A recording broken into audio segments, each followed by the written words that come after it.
Hello, everyone, and welcome to March the 5th regular Legislative Committee meeting of the Town of Vegreville. I call this meeting to order at 3:01. First up, adoption of the agenda. Be looking for a motion for the agenda. Councillor Berry makes the motion. Is there any additions or deletions to the agenda? Seeing none, all those in favor? Carried. Up next, the adoption of the minutes of our last regular Ledge meeting. Councillor Bullock makes the motion. Any errors or omissions within those minutes? Seeing none, all those in favor? Carried. Okay, first up, our delegation. We have Mr. James McDonald, the Executive Director of Northern Lights Library System. Welcome, sir. Well, thank you, and thanks for having me. It's always a pleasure to be here. I hardly believe every time I walk in, it's been a year, but here we are. So you all have my value statement in front of you. So I try to be brief here, just give you a sense of what we're doing for you and what the health of the library system is like. I think things at Northern Lights are going quite well. We had just completed our got a clean audit report.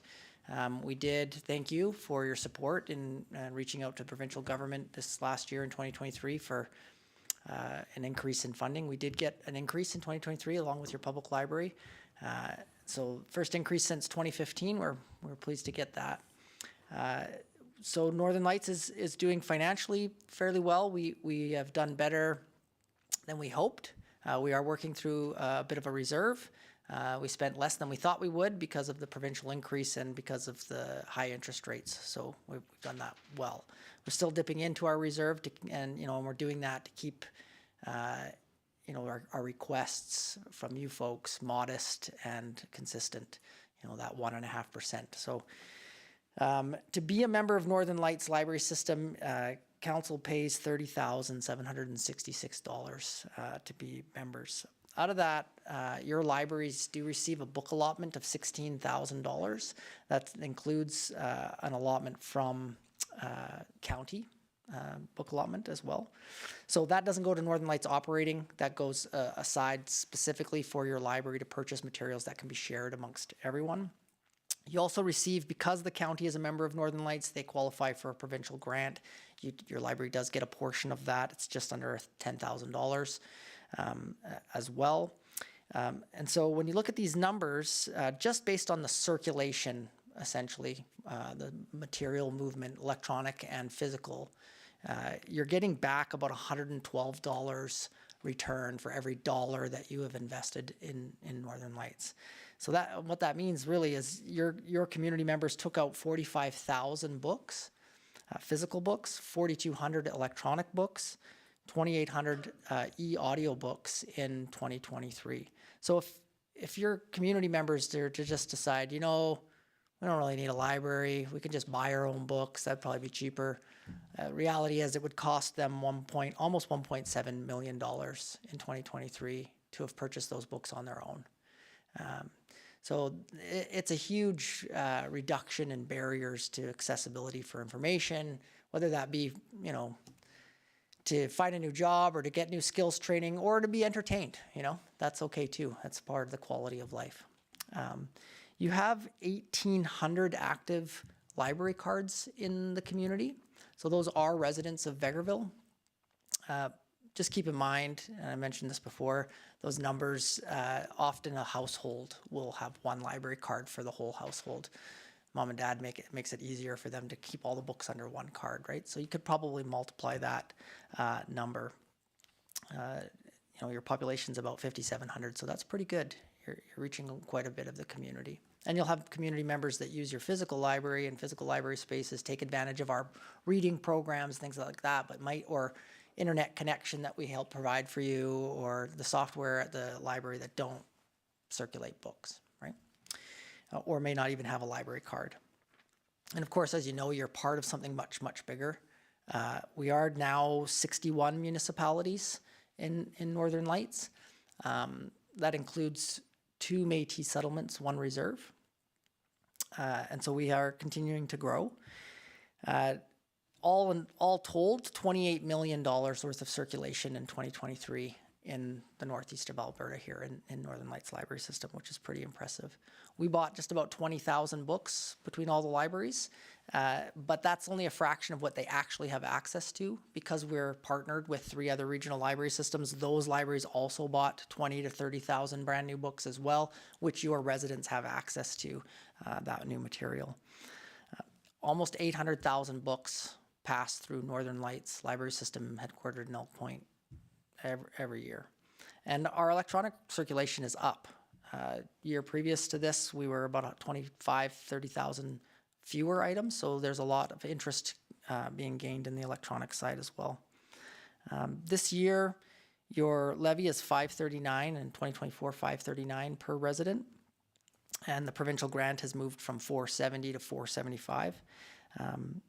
And the board is still of the opinion that we want to ask for continued modest increases. So that tends to be about 1.5%, well below inflation, to just stave us off from having to come back for big asks. We could probably get away with 0%, but then down the road it'll be bigger. We don't want to be in the same position as, say, Peace Library System, our neighbor. They're asking for 5% a year for the next 3 to 4 years, just so that they can keep the doors open. Yeah, any questions? Compliments, concerns? Go ahead, Councillor Worrell. So mine's kind of a two-part question, so you may not need to answer the second, depending on what the answer is on the first. You had just mentioned the approximately 1,800 library cards. With that data, are you able to see if, of those 1,800, are we saying that they are literally residents within the town of Vegreville or people who have a Vegreville card? So it could be like surrounding area. Yeah, the way we pull that number is when they create a patron record in the system, there is a where they live field. So we can have an address, but we have a specific where they live field, and they have selected Vegreville as their place of residence. And so that, we can't follow the address necessarily because sometimes it's P.O. boxes and that could be the county or whatever, but we do have a specific where they live field. And so those should be residents of Vegreville.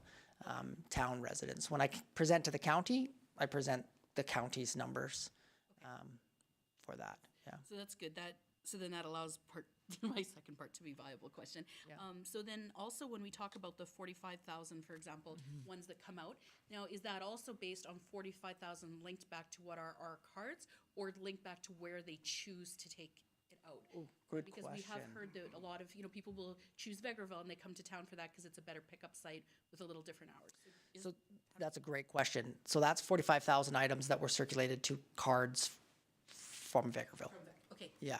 So what we do there is we actually look at, it's like a report that looks at the number of those cards and how much is being circulated to each of those cards. So you'll have people that take out 200, 300 books in a year, especially families, and you'll have people that take 1 or 2, and that's okay too. And you'll have people that have cards that don't take out a book at all, because they have a card, but they, use the space, they use the internet connection, they jump on the Wi-Fi, they go to a program, but they, aren't necessarily bothered to read in that way. Or they use our electronic resources, press display gives them access to newspapers.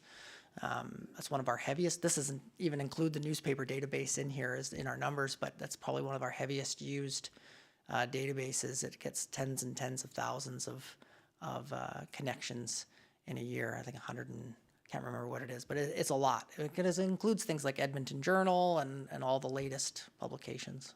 So a long-winded answer to your very short questions. You bet. So, James, what are you hearing from other libraries within the system itself, within Northern Lights? I mean, so if the town is paying $30,716 to be a member of Northern Lights, I mean, we put a ton of money into our library. Yeah. And the cost keep going up, and yeah, and that's the nature of libraries. it's almost to the point how relevant. Yeah. I know you say that this is what you're saving, Yeah. By having it and stuff, but do you see, how much longer can the library really support itself? Because we know that there's a reduced number of citizens that are paying for the full load, you know, and not taking advantage of it because they have full internet and they pick it up and, you know, and Yeah. they don't rent games, they have their own and, Yep. I mean, at some point, there's gotta come a breaking point to run a library. Yeah, I mean, it's ultimately the choice of a municipality, right? I think it goes back. You could say give the same arguments for the arena. You know, how many people in your community actually use the ice? It's a small percentage. You know, how many people use the pool? How many people use those services? And you know, there's only so many dollars to go around. I will say this. Your public library is probably one of the last places in your community that people can go without the expectation of spending money. It tends to be a safe place for some of the most underprivileged people in your community. It is open to all people. So it really does come down to a choice of the community. And you can, you know, how much you pay is what you're going to get out of it, right? And I know a lot of people that don't use a library, but are happy to pay it because they know what kind of impact it has on people in their community, people looking for jobs, people wanting to connect to the internet, whatever it may be. So yeah, I guess the question really is a question for you folks, not necessarily for me. I know the library services are expanding. They're used more and more. We are getting more usage, not less, year over year. And more communities are joining us, right?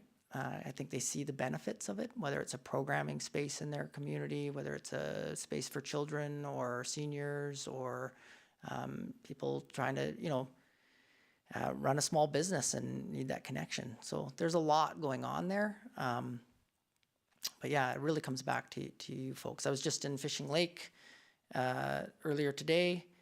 They're getting ready to start a library board, Elizabeth Métis settlement.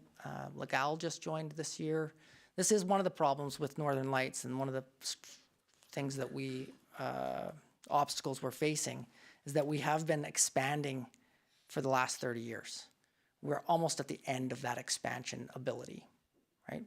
Pretty much every community that can join Northern Lights has joined Northern Lights.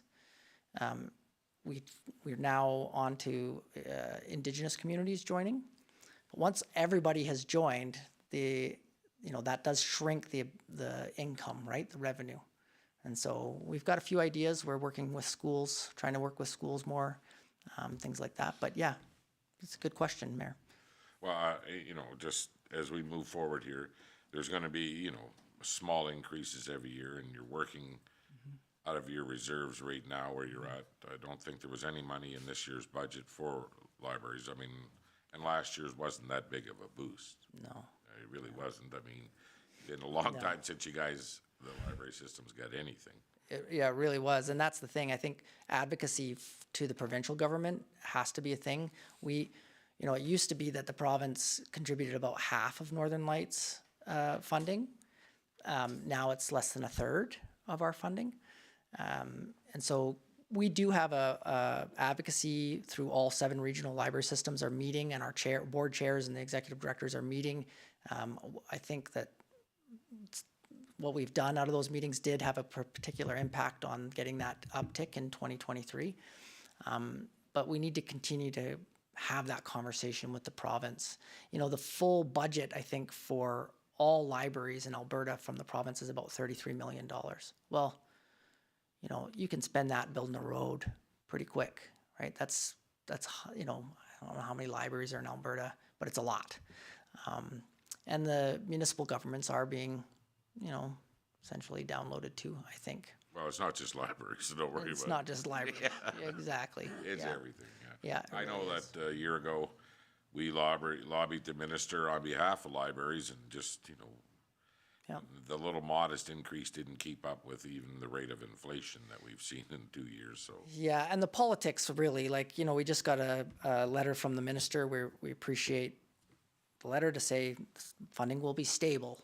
And I think that's where libraries aren't the only one. Funding will be stable, which really means funding will be cut because, the cost of things go up, right? So we bought 20,000 books last year. We spent more money buying those 20,000 books last year than we did the year before and bought more books. Do you know what I mean? So at some point, you know, we really have to be on top of the advocacy game around, you know, the provincial government pulling its fair share, for sure. That's for sure. I know, like ourselves, when it comes to budget time and the library and, you know, with everything else that is increasing, and Yeah. I don't know where it ends someday. I mean, we just had one of the largest tax increases in the history of this town. Oof. At one point. Yeah, don't tell me about I live in Elk Point, and I cry every time the tax bill comes. I'm like, how is this possible? You know, like, yeah, it's pretty brutal because I know my property value hasn't gone up, but my taxes sure have. Well, luckily here, people's property values are going up, so. Yeah, so what you're telling me is that Northern Lights should move to Vegreville. Well, I'm what I'm thinking hearing. I've told the board one time that we would provide a piece of land for your new building. Yeah, I've heard this. Yeah, so, I said we, not just me. Yeah. I didn't say that, yeah.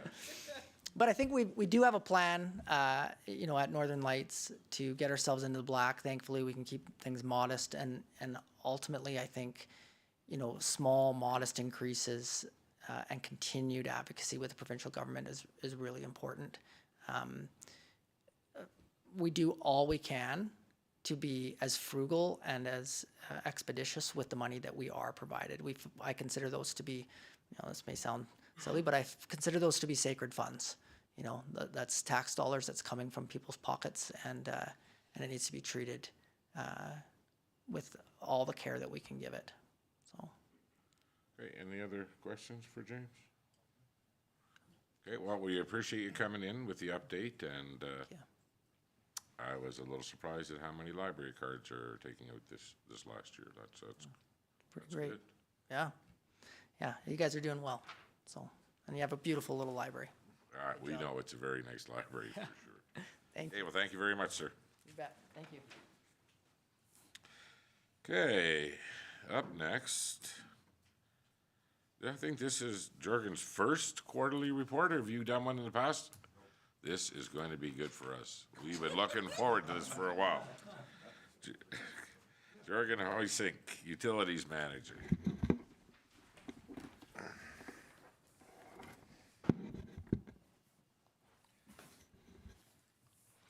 Well, thank you for letting me sit, because I'm sure I'd collapse from nervousness. So, quarterly report for 2024, first quarter.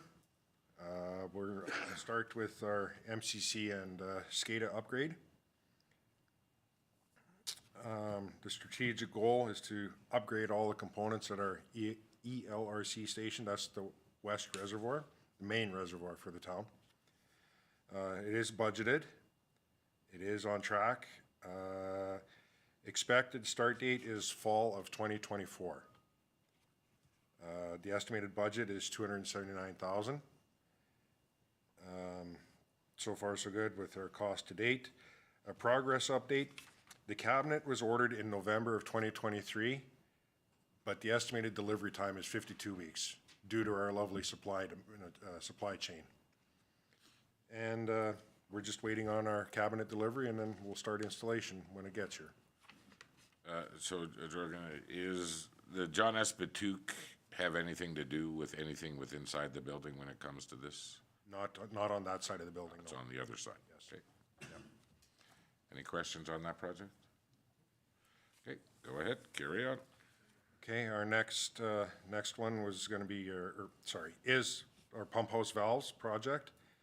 So we have two valves in between, I should back up. The pump house is our second reservoir, that's the one by the arena. So there's two valves in between the actual reservoir and the building. We don't know how old those valves are. So if something were to go haywire, we have no way of knowing if they're gonna work or not work. So what we wanted to do was replace these valves. It is a budgeted project. Nothing started on it. We're hoping to start again in the fall of 2024. The estimated budget was $57,000. I've contacted the contractor to add Vegreville to his construction calendar for 2024. We're gonna wait until the fall because of possible drought conditions this summer. We don't wanna limit ourselves to just the one reservoir and then something goes haywire and then we're really in trouble. So that's why we're gonna wait until the fall, basically until the summer is over, and then we have a better idea what the water conditions are gonna be for the province. Any questions? Okay, keep going.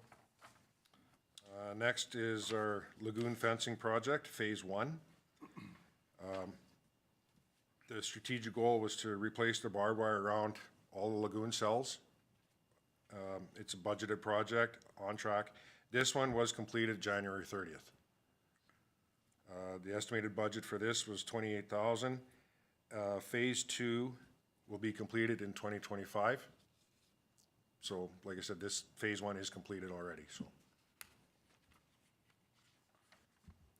Just to add in, this is a requirement from Alberta Environment when they do our, our inspections of our facilities.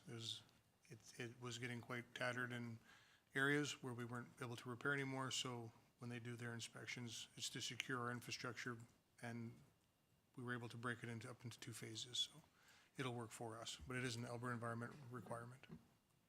And it's basically for animals? People.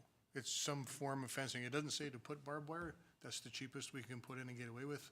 Typically, I'm assuming they would like a chain link fence, but the barbed wire is, we retain our certification because it is fenced. Go ahead, Councillor Barry. Thank you, Worship. If it's completed, can you give me, did the come in on budget? On budget? Where are we here? Yeah, it was on budget, yep. That's good. The budget you approved is $56,000. This is Phase 1, and then we'll break it into Phase 2 next year. Good? Good luck holding it next year, the price of barbed wire. I know. Well, the contractor agreed to it already, so he's kind of stuck to it. Next, rebuild our pump 3 at our main sewer lift. That pump has been in service for 15 years, so we figured it was time to get it out and give it a rebuild, and we'll swap it out with an existing pump that's in there. This one is also a budgeted item. This is off track, though. We started in February. The pump has been rebuilt. They're waiting for parts and everything else. The estimated budget was $30,000. The cost to date is $34,580.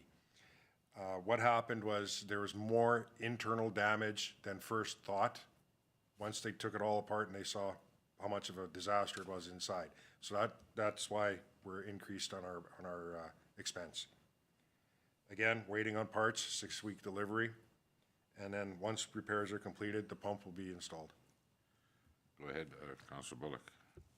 You said you put another pump in place. Was it a spare pump we have, or? No, okay. The pump you're talking about, Counselor, is for our northwest sewer lift. That's the sewer lift station in behind Love's Meats, so it's a completely different station. This one is for our main sewer lift out by the cemetery. But there's 2 pumps there, actually, there, right, Jordan? So There's 3. Yeah, there's the small So- backup one, yeah. So There's what? 3 and a small bag. Oh, Yeah. So what we did last year was we took one, we had a spare, took that, rebuilt it, gave it an inspection, put that in our 1 slot, pump number 4 slot, take that pump out, that's the one that's being repaired now. And then when that one comes back, we'll take number 3 out, put that one in number 3 position, wait until next year, and then take that pump in, get it rebuilt, bring that back, drop it in number 2 position, and then the following year, take that one in, get it repaired. So we'll always have a spare in case something goes wonky on us. go ahead, Councillor Barry. Well, I'd just like to say that considering that it had more damage to it than what you first thought, it's good that they're being replaced and rebuilt. Oh, yeah. Just to put this in context, Dale, what's a new pump worth? A new pump, 98,000, sorry. The last quote we got on the pump was about 98,000 for a new pump, and the ETA on it is, don't know. Okay, so, We did do this just because some of us have been around for a while. About 18 years ago, we had decided that we'd go through our pump inventory and see where we were sitting, and those pumps were still new from new. So we didn't panic, but we got out right away where we all of a sudden did a pump, pulled a pump, just what we're doing right now. So now these pumps go from 15 to 20 years. We're at that. So now for the next few years, it's gonna be boom, boom, boom, expense, expense, expense.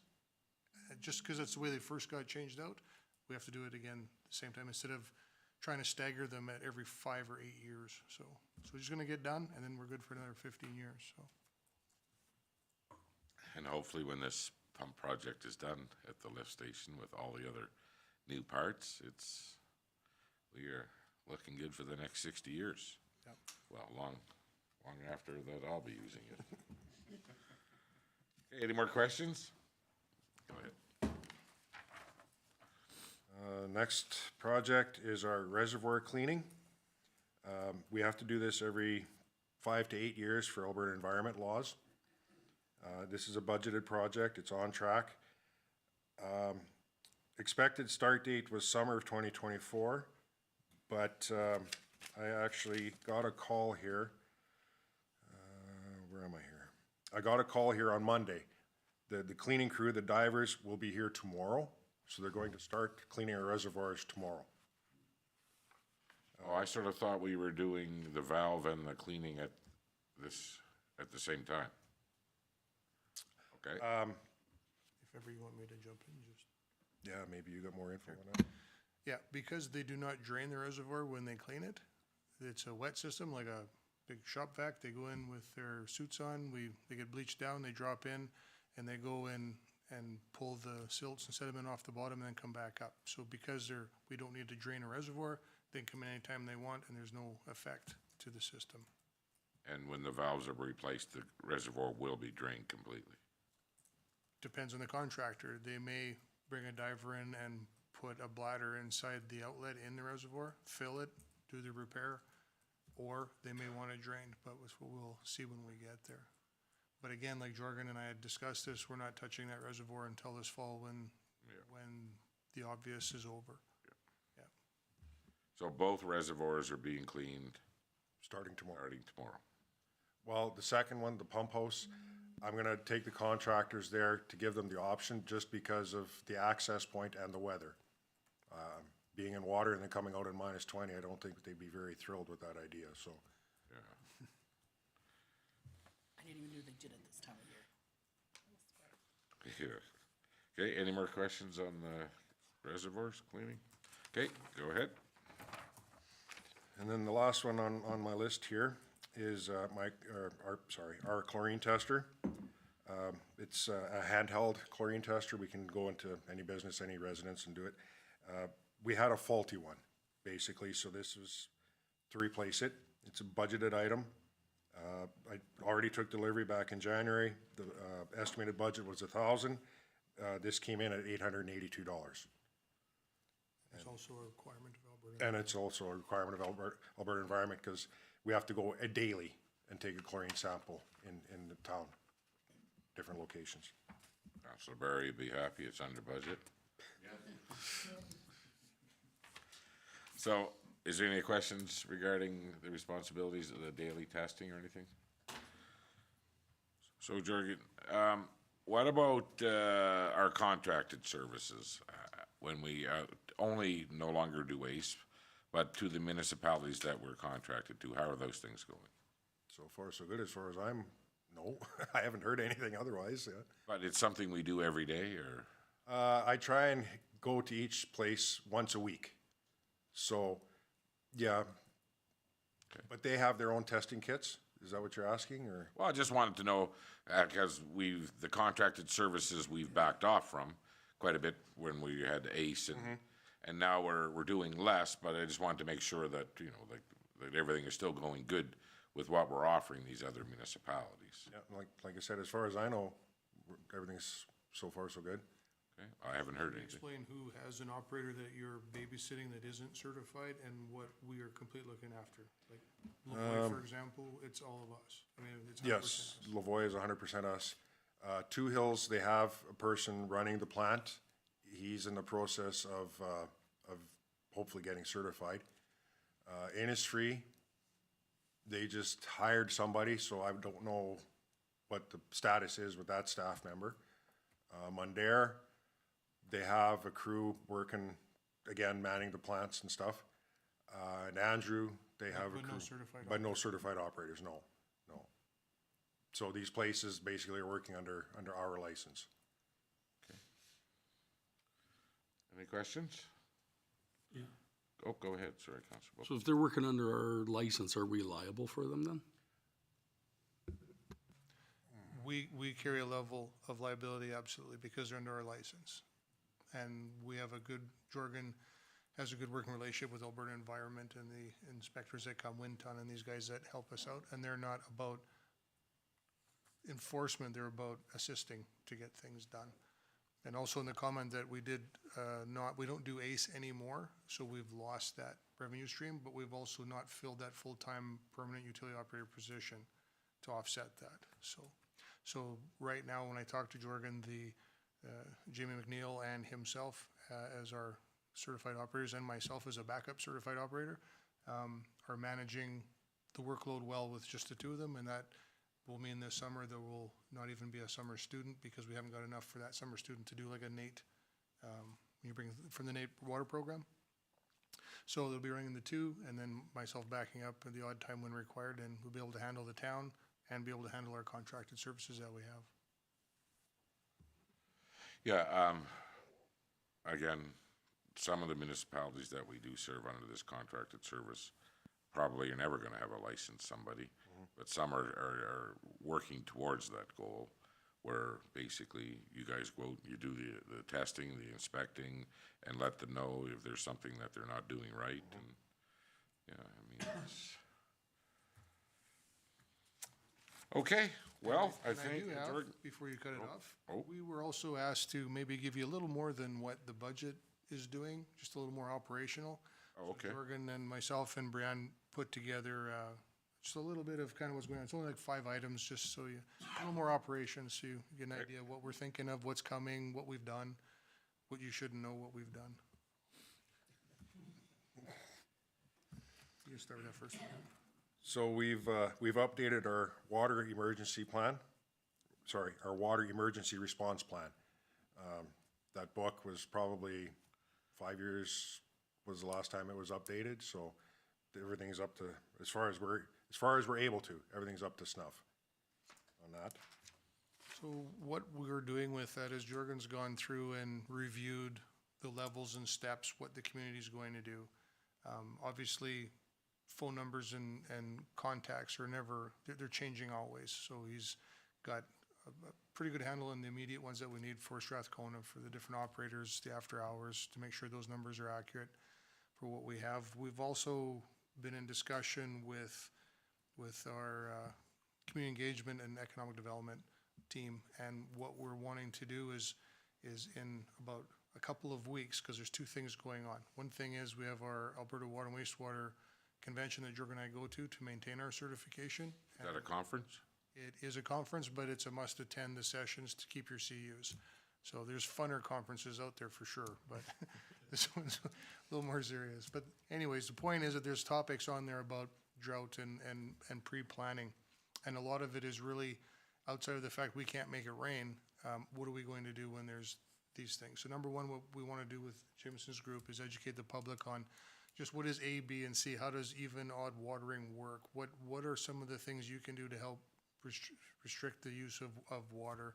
And start getting that out earlier so that all of a sudden there's a water demand C. Well, I don't even know what that means. What are they talking about? So that people are aware that this has been talked about, and we may have to put it into effect and do it earlier. Jorgen, you would just touch on the meeting that you were asked to host up. Last week, I believe it was, Al Harvey, he's the general manager of the Jonas Bachuk line. He contacted me. He wants to put on a little seminar with about 30 to 50 operators in the area, or a first drought meeting with regional operators, and he wants to host it in Vegreville because he figures Vegreville is kind of a central location. He wants to, anybody tied into the JS Bachuk line, ACE He wants to go from, basically from he said Bruderheim to Vermilion. Anybody tied into the water line along there to come here, and we'll have a 5-6 hour little conference, I guess you want to call it.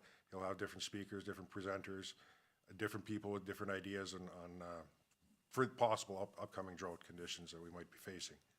It would be just a good time to get everybody together and who's who and what are the plans and just start discussions. It's early. I'm glad that Al's taking the initiative to do it, and I'm glad that he's asked us to provide a place and host it, basically. And yeah, we have to get the conversation rolling along everybody way ahead of the time that we have to do something. So that's what.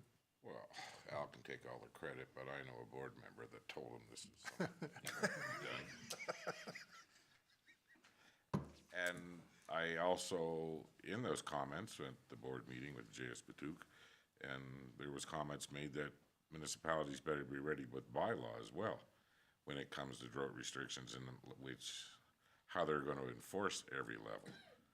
So he said he would bring that to the operators too, so they could take it back to their municipalities and make sure that their bylaws are in tune with what could or could not happen. Nobody needs to get sued by a car wash or a laundromat. Or how are we gonna get the lady on the corner to remember it's an odd day, not an even day? Well, I think that's a good idea, and again, you guys get to share some common practices with each other and stuff too as operators, and that'll be good. Yeah. Any other questions about that? Okay, number 3. I've been working with the infrastructure coordinator on the new utilities bylaw, providing operational insight. So It's on our list to, it's on our list to update that, and why we bring in the operators is if they've ever tried to do something and they can't because it wasn't supported clearly by the bylaw, so something operational, like, it's this size of meter, it's the property owner's responsibility to supply. It says that, but we want to make it very black and white that it says that instead of hunting around. So we're using, anytime he's had difficulty doing something because the bylaw isn't clear, we're clearing those items up as well. So we're hoping to get that bylaw up and brushed off and rejigged and then roll it into a utilities bylaw, which would be water and sanitary services and possibly solid waste. We don't know that part yet. So that's the next, a long-running project that we're working on.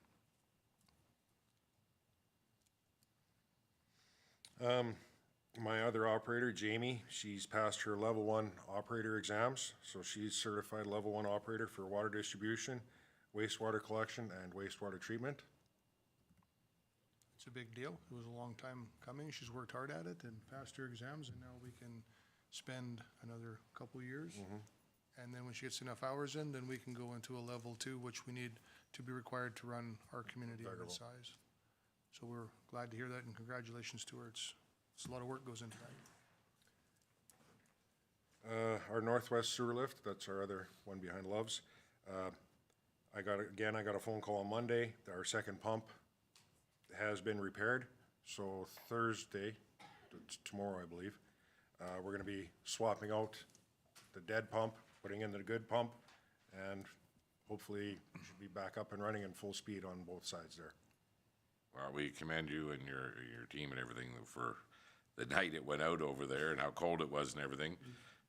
Hopefully the issues have been solved, that we won't see a drop in one phase again there, or we'll put something in front of that, correct? Like we figured something out there, Dale?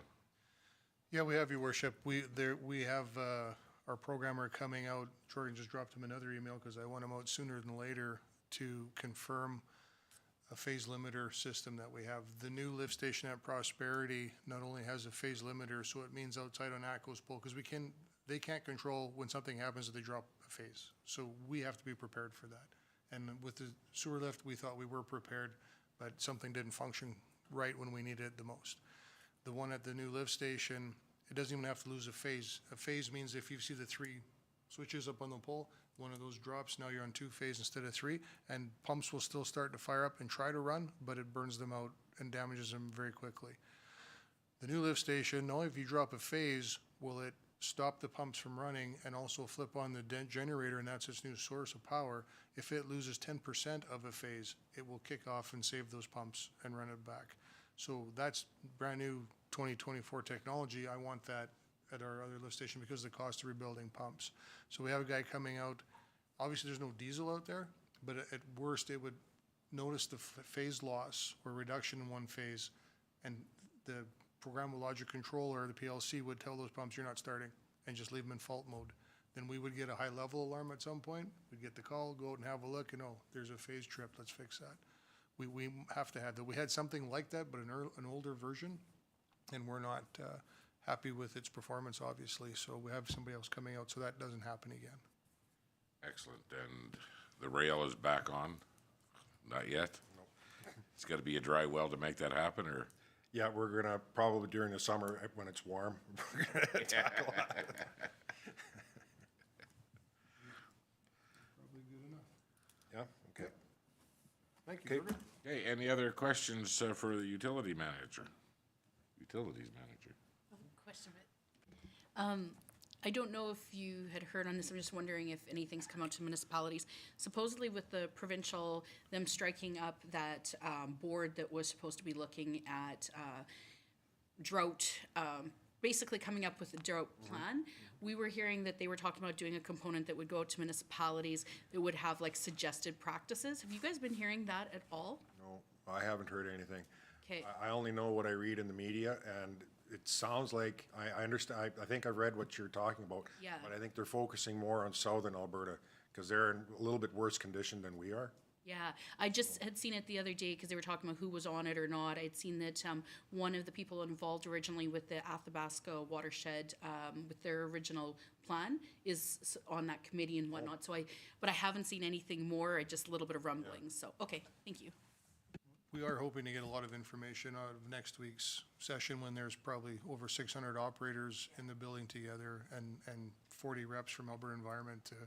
I'm sure that's when they're going to start giving us the options. Here's where we go for this, and just to help us, because I think everybody out there, if they're not, they'd better be brushing off their plans and getting something in place.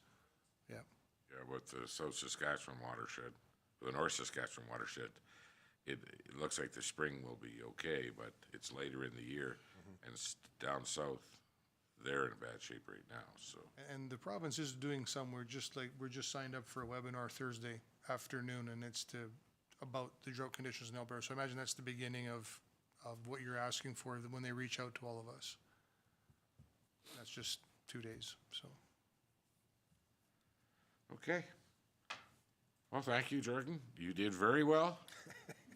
You probably want to come back every meeting now. Not if I have a choice, no. Okay, well, thank you again. Thank you. You have to stay for the whole. I do. Okay, next up, Director Lefebvre. Is that director highlights? No, we're not there yet. I just thought if you had something else you wanted to add right now, but, I don't, but I do have director highlights for. okay. We'll go to CAO Ling. Okay, there's a letter attached here from Minister Rick McIver, Municipal Affairs. This will go down Monday, for Monday's council meeting for receive and file. But I'm writing to share information with you about Budget 2024, of which my colleague, the Honorable Nate Horner, President of Treasury Board and Minister of Finance, has tabled in the Alberta Legislature. You will find some details about Budget 2024 that are closely related to Alberta municipal affairs. Budget 2024 is a responsible plan for a growing province that invests more than $1 billion to build stronger communities across Alberta. Throughout these important investments, my ministry will continue to support local governments in providing fiscally responsible, collaborative, and accountable services to Albertans. I'm particularly excited about the Local Government Fiscal Framework, LGFF, which delivers predictable capital infrastructure funding to municipalities and Métis settlements across Alberta for many years to come. As we're all aware, the LGFF represents many years of collaboration between the province and its local governments, and the LGFF replaces the Municipal Sustainability Initiative, MSI, with more sustainable model. We set the initial capital funding baseline for LGFF at $722 million to remain consistent with the average amount municipalities have received annually over the past 3 years of the MSI capital program. We now have a true partnership in place through the revenue index factor, which will see municipal funding rise and fall at a 1-to-1 ratio that is based on the changes in provincial revenue from 3 years prior. Our new framework will deliver the predictability and partnership that municipalities have long been asking for, and I would like to thank you once again for your input into the development of the LGFF to ensure that it effectively supports communities and residents province-wide. The MSI operating program will continue as LGFF operating funding and will provide $60 million in 2024-2025 to local governments to assist with your operational costs and to help respond to inflationary pressures. More information about the LGFF and the 2024 allocations can be found online. Additionally, Budget 2024 includes $60 million over 3 years for the Local Growth and Sustainability Grant, a new grant to help relieve some of the pressures facing fast-growing communities. This new grant will help address acute infrastructure priorities and economic development opportunities. More details about the program will be shared to you later this year. As with previous years, our budget includes capital support through the federal Canada Community Building Fund and Investing in Canada Infrastructure Program. We are also pleased to maintain the strong support we have for public libraries, with more than $33 million going towards operating grants for libraries across the province. Budget 2024 puts Albertans and Alberta families first by investing in strong healthcare, a modern education system, and supports to keep life affordable. This budget will also invest in a safe and supportive communities in Alberta by managing our resources wisely. I look forward to continuing our work together over the next year as we continue to build strong and vibrant communities that contribute to a stronger province and a brighter future for Albertans and their families. Sincerely, Rick McIver. Okay, well, there was no big surprises in the budget, for sure. And no announcements on the LGFF of anything going up, not even on some of the revenues off the interest saved, so I would imagine Alberta Munis RMA will keep lobbying on our behalf to try to bring that fund up. Again, I don't know that we 100% understand it yet, and the funding and how it's determined, but we're going to get really good at it. Yeah. We are going to find out how you hit those thresholds. And I think that while we want long-term sustainability to be able to understand for planning purposes, and I understand that they now have a model they're telling us about. My concern is, though, of course, they do talk about us seeing rises and falls on this, which isn't quite consistent, in my opinion, with the expectation for the long-term budgeting that they require of us, because if we may rise or fall the next year, it's a little bit harder than when we would know that we were at least guaranteed this amount or this amount with an increase for 3 to 5 years. It made that 5-year budgeting planning a little bit easier. So again, I'm optimistic to watch how it goes, but a little bit concerned how we can say that we don't have multi-year guaranteed funding, but are asked to predict multi-year budgets. So I would say that, and we're looking forward to seeing the grant that they're speaking of, although as always, unfortunately, with the cost of infrastructure rising, and they're talking about programs, including economic development level programs, $60 million is a ton of money when we speak about it, but when we see that practically every type of project that somebody is doing, $1 million is a small project today. So $60 million won't go terribly far, so I think we'll be looking forward to seeing what that is, and particularly my hope would be that it in some way has some caveat that directs it towards rural and remote communities, especially ones that are being considered the hub for projects, because I think some of our larger centers have a lot more access to funding. That's all. Well, there's a special project that's going to be taking place in Calgary, $287 million, just for some infrastructures around their new arena. Right. That's quite a bit. But then again, they get half. Calgary and Edmonton do get half the funding right up front. It's always nice to know. That's dependable. That's something you can take to the bank. On Friday, Minister MacGyver had a town hall, and I tuned in for it. And we do have our allocation, our LGFF allocation for 2025, which increases, although we do not have for 2026, and we are told to expect a decrease in funding, just because they go back 3 years, and then there was a decrease in revenue. So that will be borne by us in 2026. Okay. So we have the calendar on here. You just want to go through the dates? Yes, so next up is the 2024 council calendar, and historically, council decreases the amount of council meetings that are held during July and August and in December. As both summer months and December are not particularly busy time legislatively, the decrease in meetings allows for both council and administration to book time off without missing one or more meetings. In the past few years, council has opted to hold one legislative committee meeting and one council meeting in July and August, and cancel the second legislative committee meeting and council meeting in December for the holiday season. So this calendar is coming before council early in the year to allow council to discuss cancellation of meetings, and if so, what dates they would like to hold their meetings on. As council will need time to discuss and review their calendar, this item will be brought back to council for discussion at the April 2nd Legislative Committee meeting. So once council determines which or any, if the meetings are canceled and or moved, the new dates will be placed on the council calendar on our website for the public to be able to see when the meetings will be held.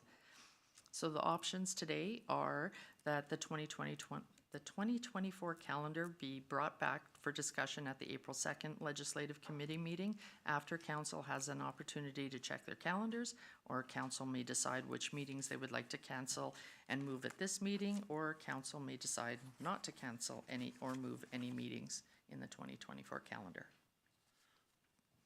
Okay, so typically it's July and August that we take the two meetings, one Yes. ledge and one council meeting. Yes, historically, council has been moving the ledge and the council a week, and then so they're held more in the middle of the month.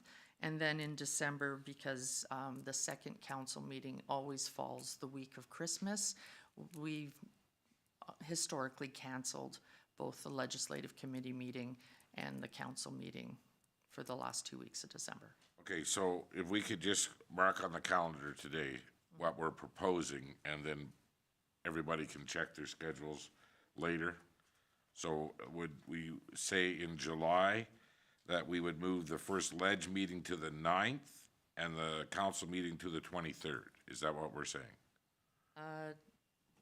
We could, but it would be, Sorry, the 22nd. I'd move, we usually have the council meeting the week following the ledge meeting. How about this? How about you tell us what you have in mind?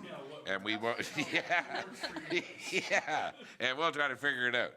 So Okay. you go ahead. According to my holiday calendar, no.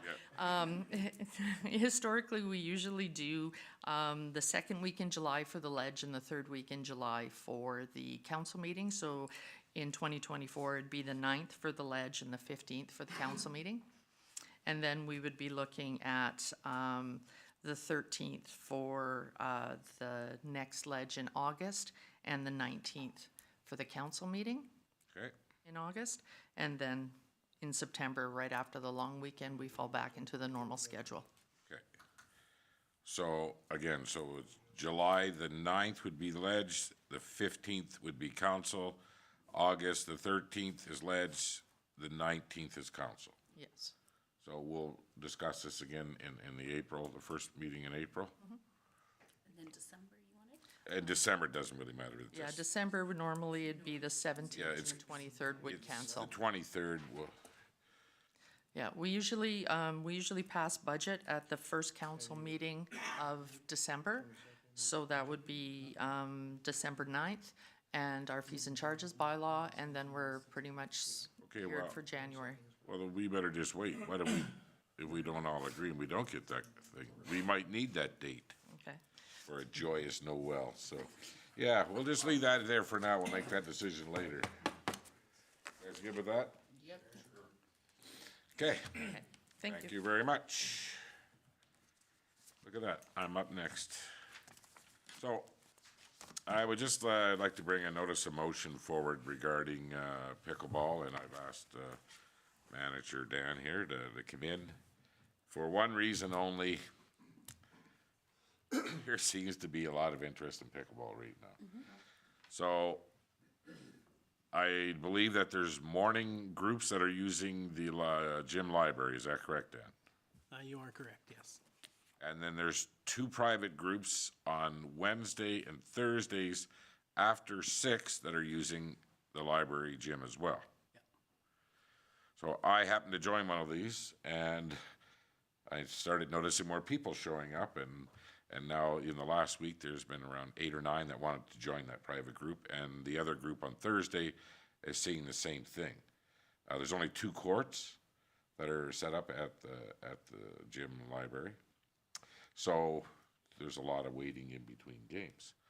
So I've asked Dan to come today, sorry, manager, about what does the future look like for next year. So we don't have a recreational coordinator at this time, but we do have somebody that's coming on board, is correct? Dan? Right. Her name is Caitlin S. I can't remember exactly how to pronounce the last name, but she starts on the 18th. And that'll be one of her tasks as well. I'll work with her to get something figured out. We do have a few options. Unfortunately, wintertime, we are limited. Some of the options I'm tossing up is changing 2 of the tennis courts into strictly pickleball, splitting that tennis court in half during the summertime. We have 2 arenas that are empty in the summer for the majority of the time, Multiplex and the Wally Fadoon Arena. Can always put down some tape down and build some courts there as well to help the need. Wintertime is the biggest, hardest time. We have 1 gym, right, that we take care of. I thought about maybe switching Hall B over the social center and see if we can put some tape down on the floor there. Might be able to start to utilize that area a little bit more too. We do have joint agreements with both school boards, great, a usage agreement. I do not know if we do or not. I can't give you an answer on that. Well, we do. And it's actually mandated by the government that we do. The province, under Municipal Government Act, says that we need to have these agreements in place. So I noticed the volleyball group uses the comp, and they reached out about, they need to supply their own insurance. When these private sporting groups use town facilities, they don't have to have their own insurance. So if we could get a little more information on how that, the joint agreement, the usage agreement with the schools works. Because I know that there's going to be a need for some pickleball this summer, especially in the daytime with seniors and stuff. But what I see right now is how many people want to learn to play pickleball and how they're going to do it next winter. Because everybody will, you know, obviously holidays and camping and stuff, the pickleball schedule. But we need to have a facility here soon, or at least have some options that we can move forward with. I'd like to see by the fall that at fall registration, we have a sign up ready for pickleball, like for people to sign up. Because right now, if we had pickleball every night we still wouldn't be able to accommodate the amount of people that want to use it if we use the gym every night. And the seniors are using it in the mornings. That's right. And So, I mean, it works good for them, but for working people, it just doesn't seem to be working. right, and don't forget that we run a lot of our own programs out of that gym as well. Right? Yes, So the space is pretty limited. But a learn to play pickleball would be something I want to task that programmer with. I think it'd be good if we do it as a town and run it. Of course, there'll be some cost. We have to pick up some equipment, but and again, like it's $2 to play they're dropping, yeah. for a whole night, for like a couple hours. I mean, it's not expensive at all. So I don't know where we're at or what the future looks like or when your new programmer comes on board, but I really do believe that there's enough need for adults And it's just gonna get bigger that we need to look at some other options for It is this. one of the fastest growing sports at the moment. What's the close equivalent size? You say it's like about the size of a badminton that they need for? Yeah, so like in the library gym, there's 2 courts. I think they're Ideally, 200 by 400 feet is the court. I mean, they're this far apart, so the ball travels in and out all the time. But that's not the biggest concern, really. I mean, it's no different than playing badminton, you know, like where the birdie goes back and forth. But it's just, right now, the lineups, when you go to play, you're sitting, waiting, and then nobody wants to say no to somebody that wants to learn pickleball. So these private groups are bringing more people in, and it's just to the point where you just don't get to play as much. And Right. so, Part of that could be we'll work with them to figure out some kind of scheduling times too, right? So you get too much into their details and tell them how to run their show, they don't really. Might be Well. something we have to do for the time being, right? and it's with adults, you know, the seniors are good. They can use that gym in the mornings every morning, and it's fine. It's just that after 6, it is where the problem is, so. But I told them that we would bring it up, and I'd make a notice of motion on that, and you'll have your programmer work on that, and we'll look into what the agreements with both school boards look like.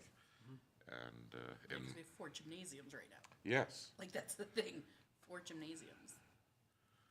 exactly. So, and I know that we sign that agreement every year. So we should maybe take advantage of that when we can. Most And- definitely. And again, I know with the volleyballers, they found that this private insurance that they were asked to bring forward didn't make a lot of sense for them all to chuck in for this insurance. So is there a coverage that the town carries that carries over into the joint use agreement? So I'm not sure.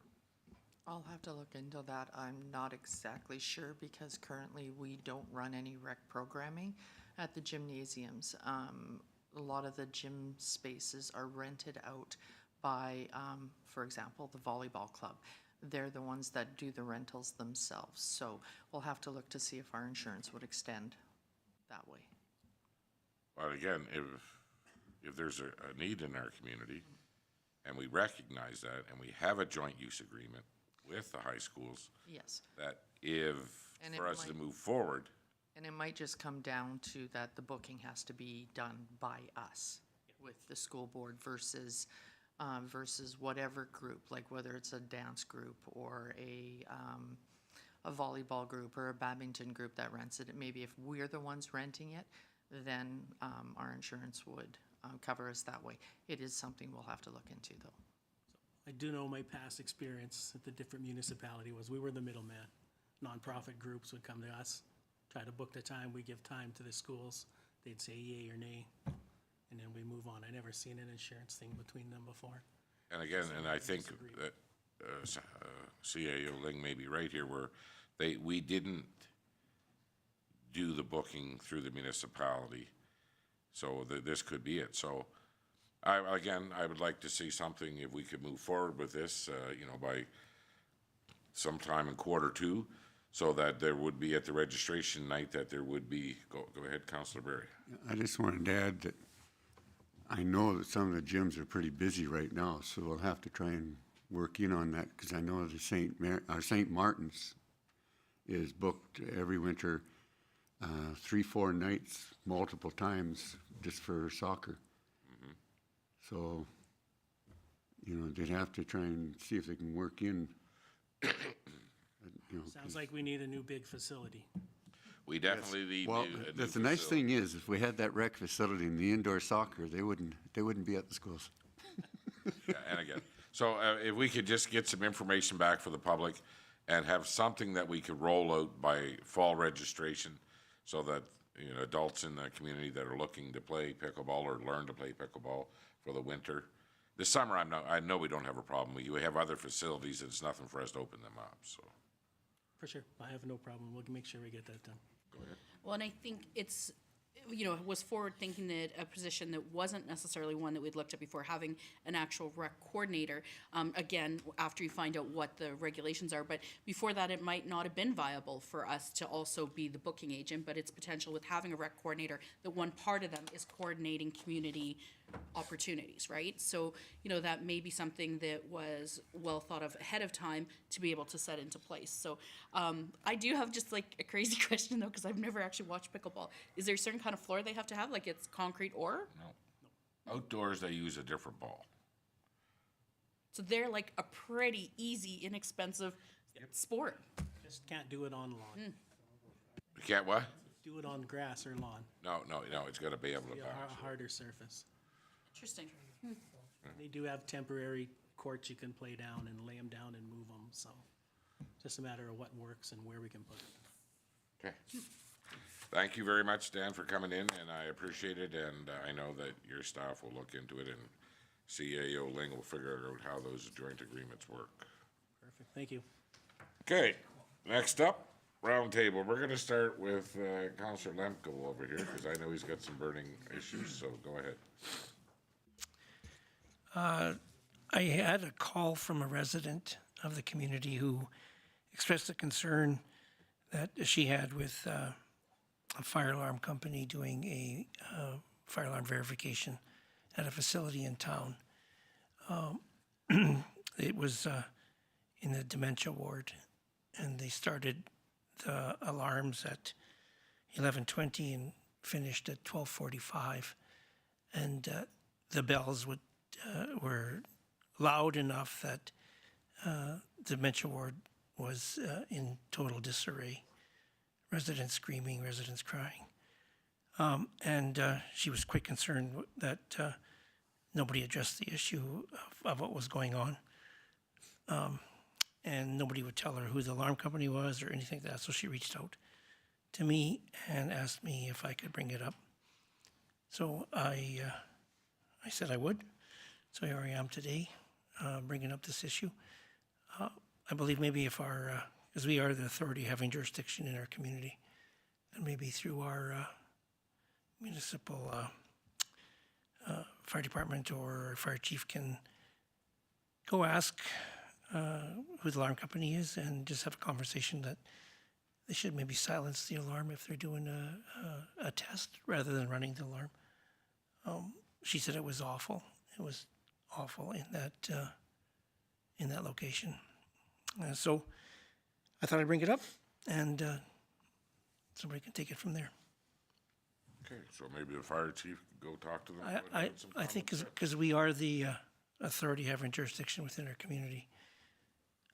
So I imagine just a chat with the alarm company that, because they have a way of silencing the alarm. The alarm doesn't have to ring when they're doing testing. There's a visual on the panel. But the bells, she said, were ringing continuous for an hour and loud, audible, so. Okay, All right, that's all I have. thank you. Counselor Curtis. Pretty quiet for me. No phone calls, no telegrams, no carrier pigeons. I haven't had it. Nice. Thank you. Counselor Worley.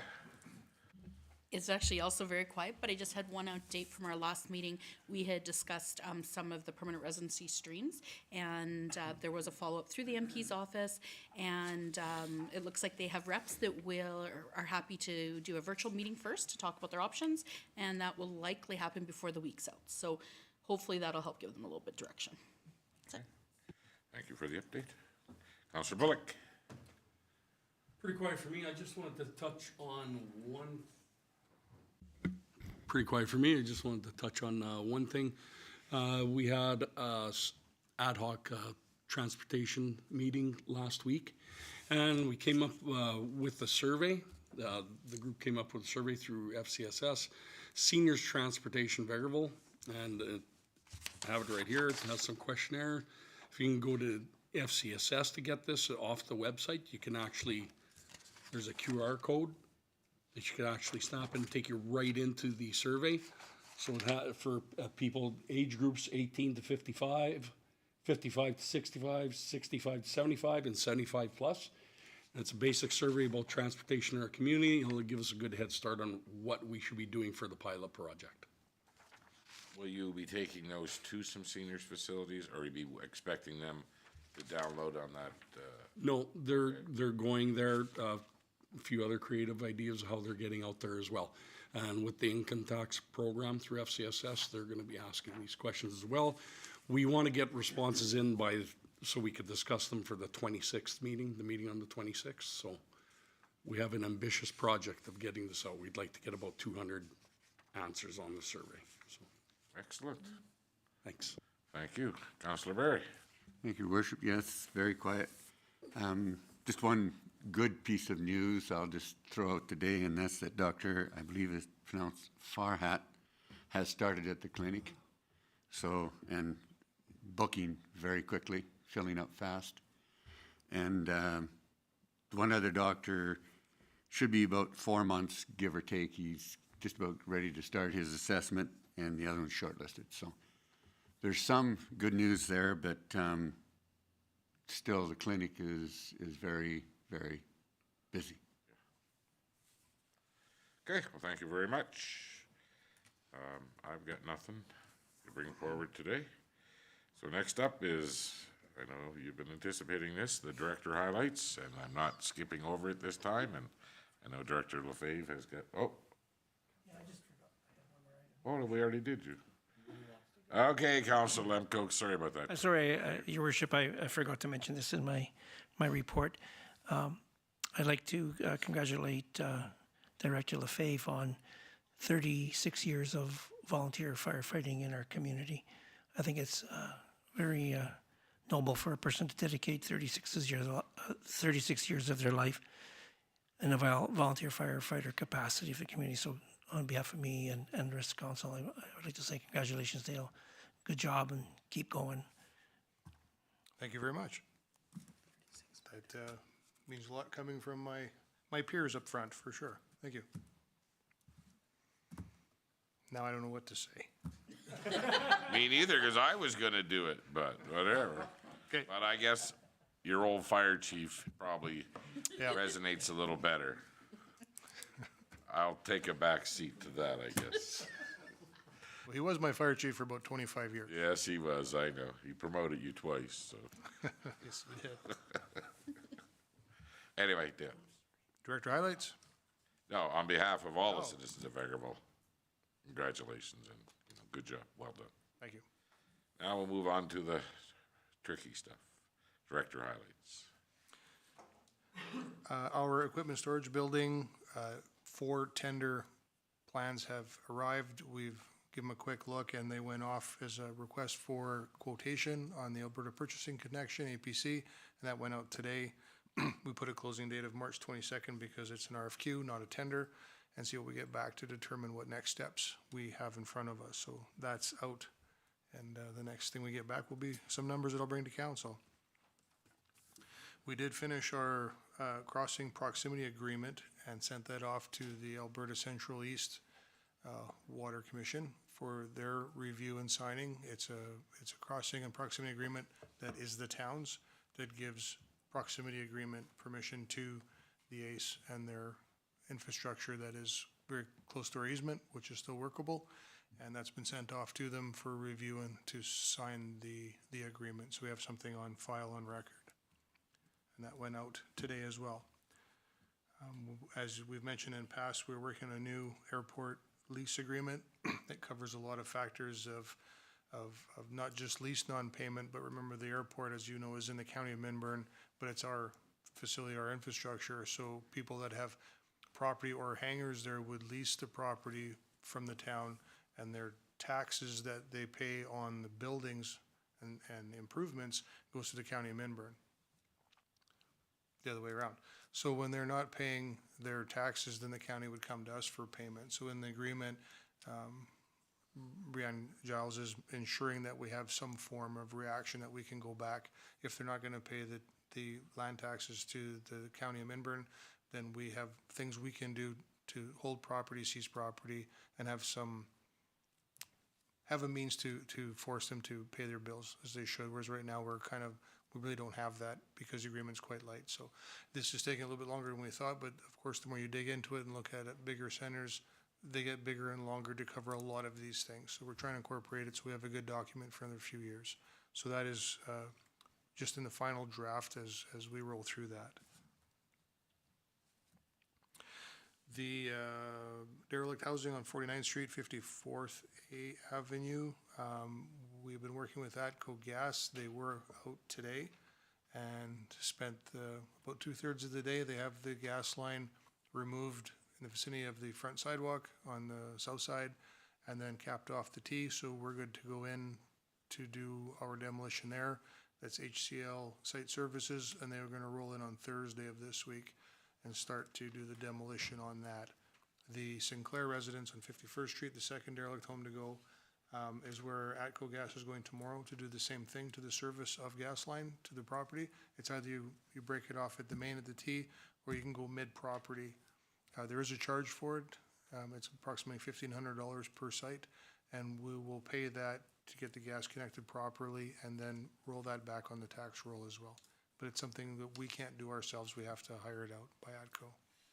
So probably in the course of the next 10 days, we should have everything down and landscape to grade and move on. On that note, Dale, so, Director Lefebvre, when we remove our services, are we taking them to the edge of property, or are we just stubbing them off where they leave the house, the existing house where it is now? We take our services, we have the contractor take our services back to the property line, which is typically the CC. Then we cap it there and we cap the sewer line, so if it sits empty for some time, there's no infiltration coming into our sewer system, so the services are all capped off. And we inspect that before it's backfilled is what's on the demolition permit. Okay, and we are continuing to commission the Prosperity Industrial Park Lift Station. It's fine to find deficiencies, which you always will, but sometimes it takes a week or 7 or 10 days to correct it again, to get parts to fix this, to get that rolling. But so far we're rolling along. We're getting a lot of the deficiencies looked after from 2.5 pages on a complete build like that. And that, of course, that's right down to a scratch in the wall, absolutely everything. We're getting down to a handful of items.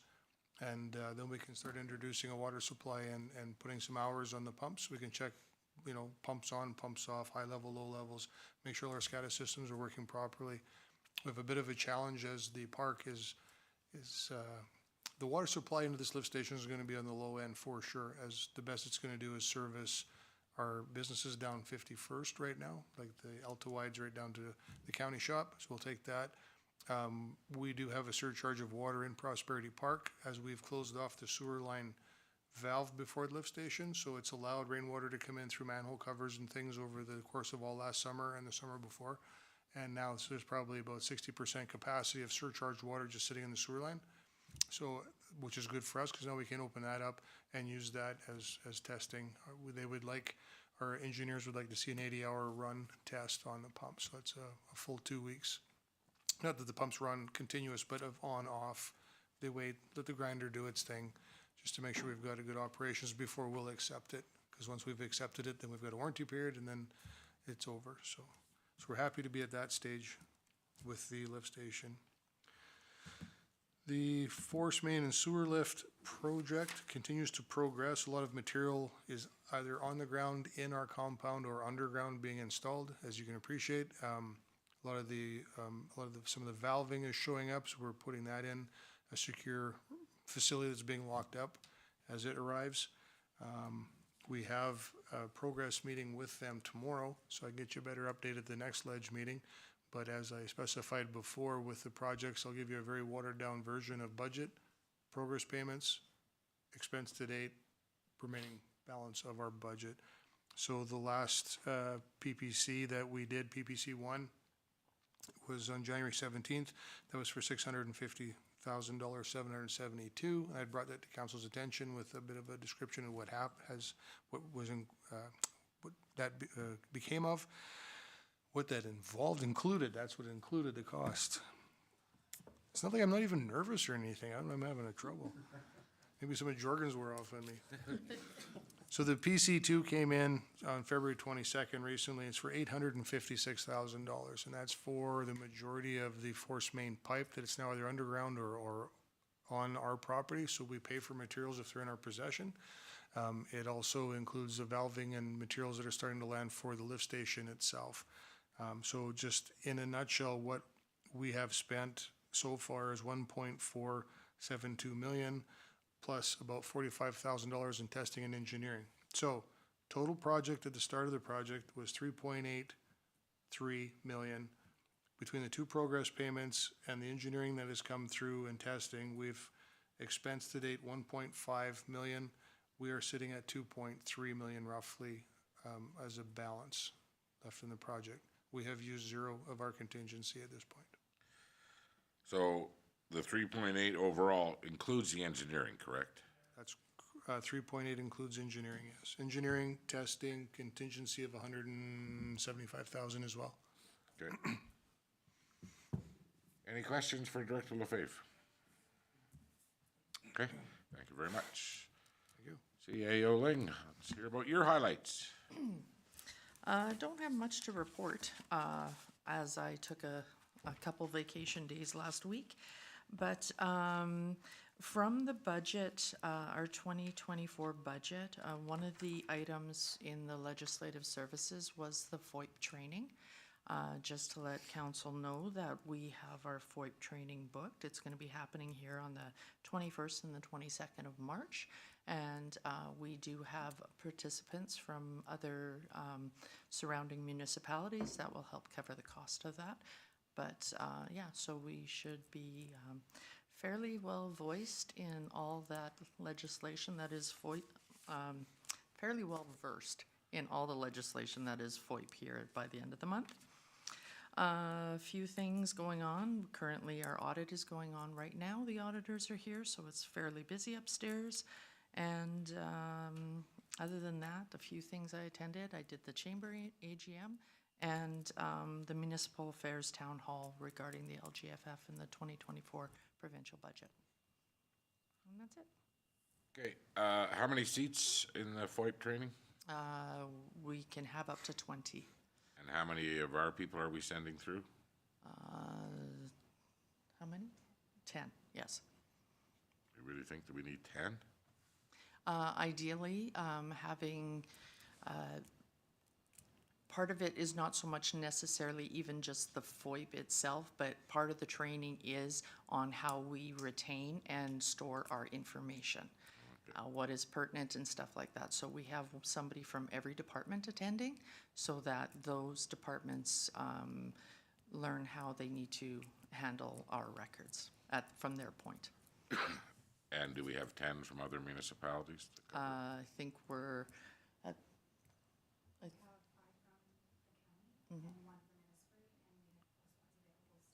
yeah, we're still looking. Have we for reached more. out to Beaver County, to Mundare, and Yeah. Two Hills? Okay. We're waiting on a deadline Thursday before we give our final numbers. Okay. Good. Again, it's always nice that, that we get the training and that we get to, help out other municipalities that, too, because this will be big. Well, and the provincial government used to offer the course, and they no longer do, so it's up to municipalities now to train. Good. Any questions? Thank you. Is there any other business of council? If not, we have one closed session item. Okay, I'll take a motion. Councilor Warbaugh makes the motion at 4:25 to go into closed session. All those in favor? Carried.